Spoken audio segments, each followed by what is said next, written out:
নমস্কার দর্শক বন্ধু। কেতু কেতু গ্রহকে সর্বদা সম্মান করুন।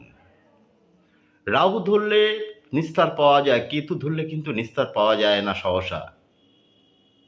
তাই কেতু গ্রহকে সম্মান করুন। যে কোনো কাজ প্ল্যান অনুযায়ী করবেন। অনেকে আছে দুম করে কাজে হাত দিয়ে দিলাম, কোনো প্ল্যান নেই।